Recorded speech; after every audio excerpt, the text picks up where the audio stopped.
Masukkan contoh soal. Hai bisa.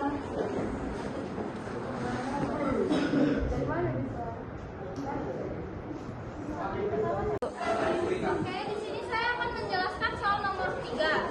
Di sini soalnya tentukan titik beku larutan 48 gram MgSO4 dalam 100 gram air jika KF air sama dengan 1,86 derajat Celcius per molar dan dianggap bahwa zat terlarut terionisasi sempurna dan diketahui ARMG-nya sama dengan 24, S-nya sama dengan 32 dan O-nya sama dengan 16.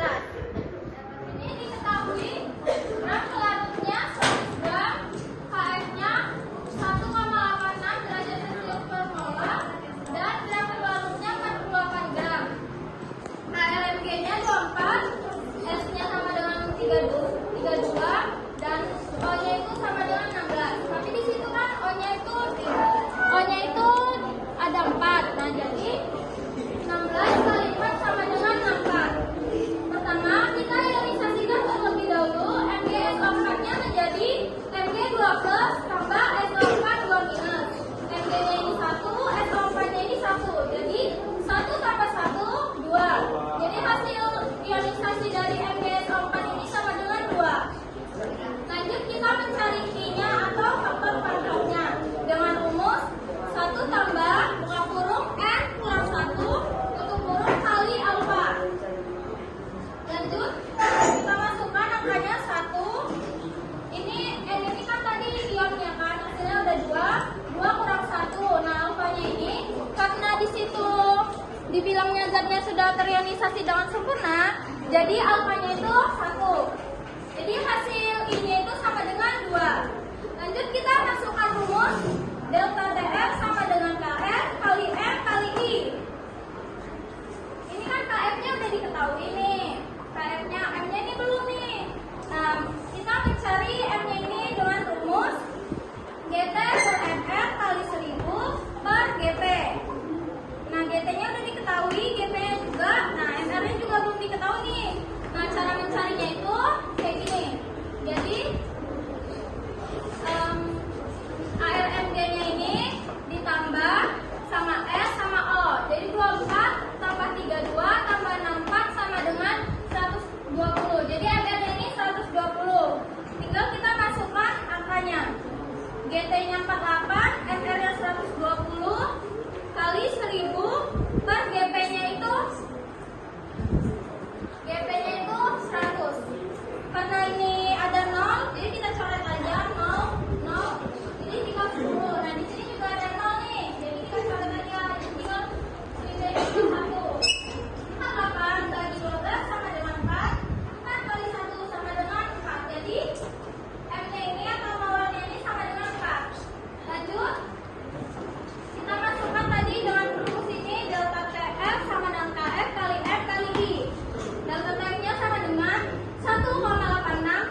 Jadi 2 dibagi 0,5 sama dengan 4. Lalu kita cari delta TF-nya. Rumus dari delta TF-nya KF dikali M dikali I. Nah, KF-nya kan udah diketahui itu 1,86 dikali M 4 dikali 1,6 I-nya. Nah, hasilnya 11,904 derajat Celcius. Nah, yang terakhir kita mencari TF-nya. Rumus TF, nah, TF0 dikurang delta TF. Nah, TF0 ini kan hasilnya 0. Kenapa dia 0? Karena TF0 itu kan sama dengan larutan. Nah, larutan itu biasanya kan air kan? Nah, air itu titik kumpulnya itu berada di 0. Jadi dia 0. 0 dikurang 11,904 sama dengan negatif 11,194 derajat Celcius.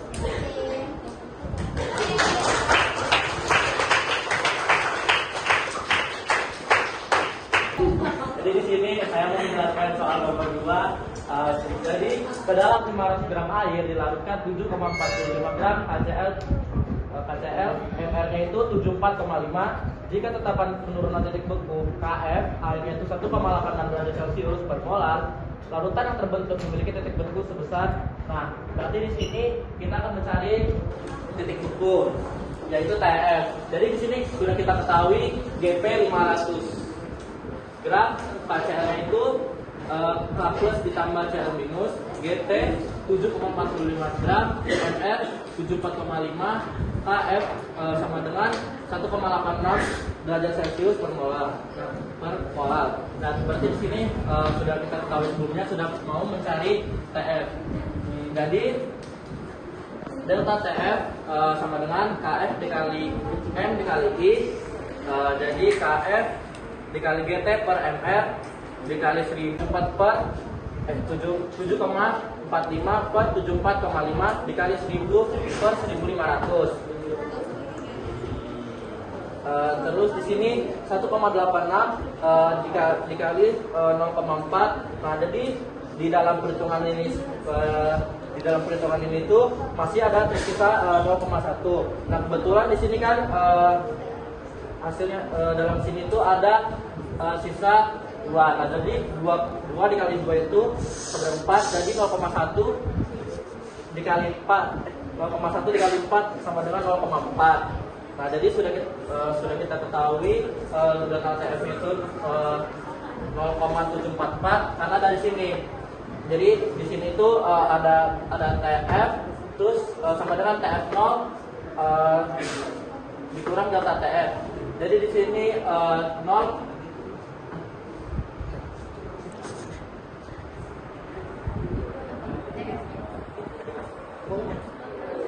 jadi di sini 0 derajat dikurang 0,744. Jadi di sini sama dengan hasilnya min 0,744 derajat Celcius. Terima kasih.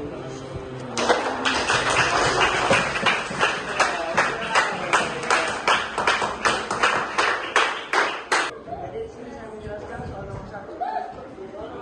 Untuk sistem larutan yang membeku pada suhu minus 0,372 derajat Celcius, maka ke dalam 400 gram air harus ditambahkan kristal NaCl sebanyak KF air sama dengan 1,86 derajat Celcius per molar, ArNA sama dengan 23, ArCl sama dengan 35,5 derajat Celcius. Jadi diketahui TR-nya sama dengan minus 0,372 derajat Celcius. Dalam GT atau dalam pengaruhnya 400 gram KF atau sama dengan 1,86 derajat Celcius per molar. Delta TF sama dengan 0,372 derajat Celcius. ArNA sama dengan 23. ArCl sama dengan 35,5. Jadi ditanya GT atau cara mencari GT ini delta TF atau sama dengan dikali M dikali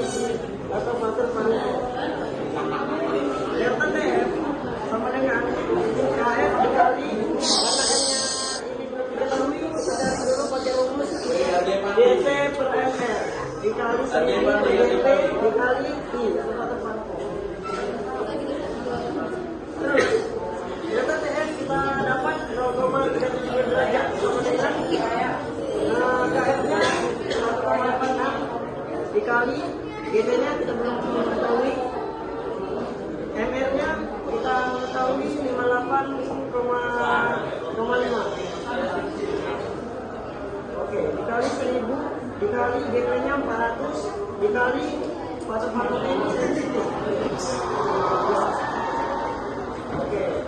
Terus kita karena mencari GT ini, kita tidak mengetahui GT ini, kita mencari dengan GT sama dengan ini pindah luas 0,372 dikali 58,5 per 1,86 dikali 5. Ya. Sama dengan 2,34 gram. Itu maksudnya tanda jus dong. Dol.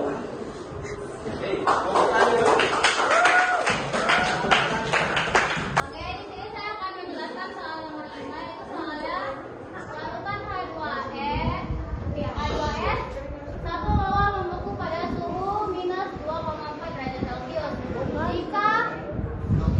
Jika air sama dengan 1,8 derajat Celcius per mol, hitung derajat-derajat ionisasinya. Nah, kan yang ditanya yaitu derajat ionisasinya atau apa?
setelah itu kami akan membuka sesi pertanyaan minimal 6 pertanyaan.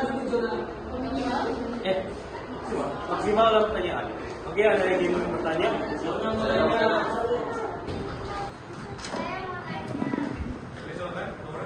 Jadi saya ingin bertanya tentang yang membuat es krim itu gimana sih kok dia bisa sampai mengkristal padahal cuma menggunakan barang bekas gitu ya? Jadi, orang mau kami ulang lagi, Mas? Iya, ulang lagi materinya, soalnya kurang jelas. Oke, kami akan menjawab pertanyaan dari Laura, yaitu bagaimana sih proses dari pembuatan es butter, kenapa dia bisa dari awalnya cairan susu berubah jadi es krim. Nah, itu kami akan mendesak ulang yang akan dibawakan oleh Jessica.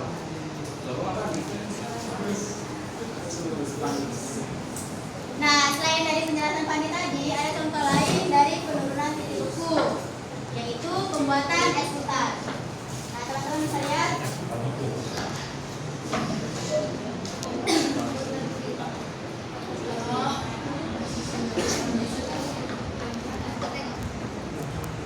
Dalam pembuatan es butter ini, penambahan garam pada es batu itu bertujuan untuk penurunan titik beku ke dalam air.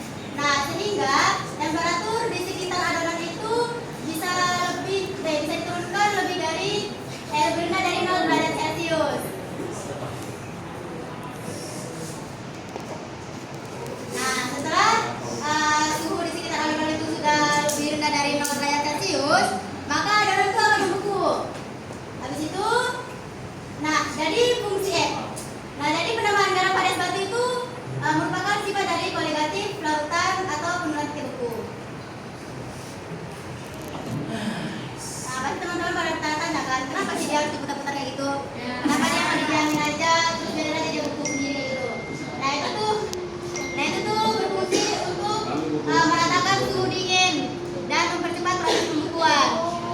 Nah, sehingga es butter akan terbentuk dalam waktu yang lebih singkat lagi.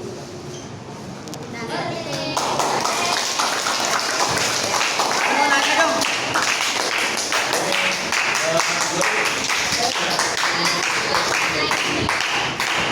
dijelaskan bahwa garam itu digunakan untuk menurunkan titik beku kan, menurunkan titik beku. Nah, pertanyaanku itu ada nggak selain garam yang dapat menurunkan titik beku juga? Oke, saya akan menjawab pertanyaan itu, apakah ada air lain selain garam? Ya, sebenarnya ada. Seperti juga air kapur dan juga larutan kalsium. Nah, ketiga larutan tersebut adalah larutan elektrolit yang bisa menurunkan titik beku. Ya, kenapa contoh itu selain garam? Karena garam itu mudah satu didapatkan, dua karena dia lebih unggul dalam penurunan titik beku. Seperti itu. Jadi karena air garam ini lebih gampang ditemui. Kan kalau air juga atau kapur kan lebih ribet, dan kalau misalnya air juga itu dia termasuk asam lemak. Jadi penurunan suhunya itu tidak semaksimal dengan garam yang elektrolitnya kuat. Sip.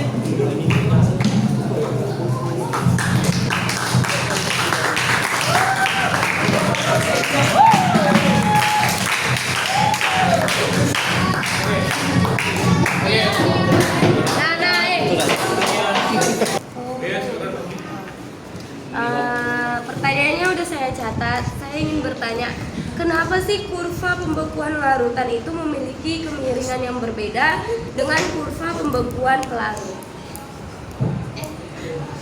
Jadi gini Om, untuk penurunan titik beku elektrolit dia nggak pakai kurva, tapi pakai ionisasi. Atau yang dulu kita apa sih? Dulu belajarnya teori Arrhenius, diionisasikan dulu. Kalau misalnya dia non elektrolit dia baru pakai kurva, karena dia sebenarnya nggak ionisasi secara sempurna gitu, merata. Nggak istilahnya nggak gimana ya? Coba jelasin dulu ya, ya. Jelasin ulang. Nah, jadi bisa dilihat kan dari gambar ini, itu ada larutan murni, larutan non elektrolit, larutan elektrolit lemah, dan elektrolit kuat. Nah, jadi bisa dilihat kalau